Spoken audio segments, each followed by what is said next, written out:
the jousts, Saki found suddenly he had no sword, for he had left it at his father's house. And turning to young Arthur, he prayed him to ride back and fetch it for him. "I will with a good will," said Arthur, and rode fast back after the sword.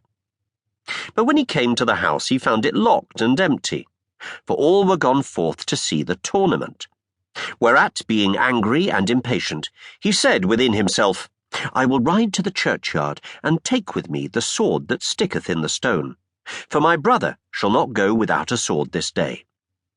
So he rode and came to the churchyard, and alighting from his horse, he tied him to the gate, and went to the pavilion, which was pitched near the stone, wherein abode the 10 knights who watched and kept it. But he found no knights there, for all were gone to see the jousting. Then he took the sword by its handle, and lightly and fiercely he pulled it out of the stone, and took his horse, and rode until he came to Saki, and delivered him the sword. But as soon as Saki saw it, he knew well it was the sword of the stone, and riding swiftly to his father, he cried out, "Lo, here, sir, is the sword of the stone, wherefore it is I who must be king of all this land." When Sir Ector saw the sword, he turned back straight with Arthur and Saki, and came to the churchyard, and there alighting, they went all 3 into the church, and Saki was sworn to tell truly how he came by the sword. Then he confessed it was his brother Arthur who had brought it to him. Whereat Sir Ector, turning to young Arthur, asked him, "How gottest thou the sword?" "Sir," said he, "I will tell you.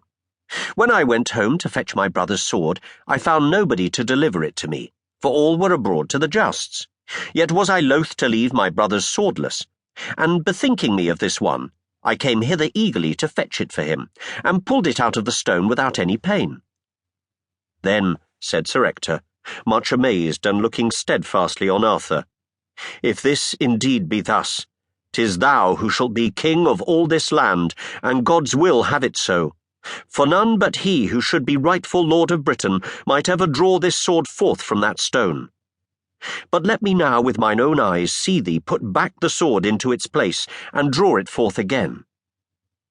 "That is no mastery," said Arthur, and straightway set it in the stone.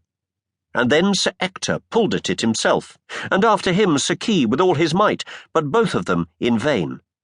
Then Arthur, reaching forth his hand and grasping at the pommel, pulled it out easily and at once. Then fell Sir Ector down upon his knees upon the ground before young Arthur, and Saki also with him, and straightway did him homage as their sovereign lord. But Arthur cried aloud, "Alas, mine own dear father and my brother, why kneel ye thus to me?"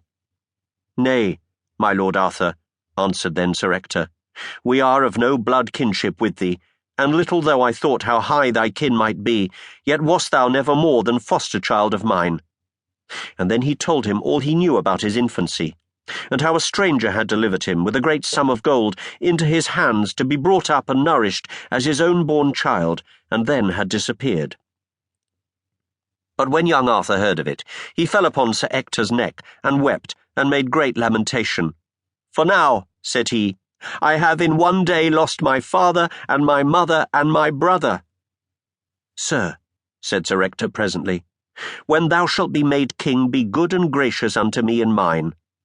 "If not," said Arthur, "I were no true man's son at all, for thou art he in all the world to whom I owe the most, and my good lady and mother, thy wife, hath ever kept and fostered me as though I were her own.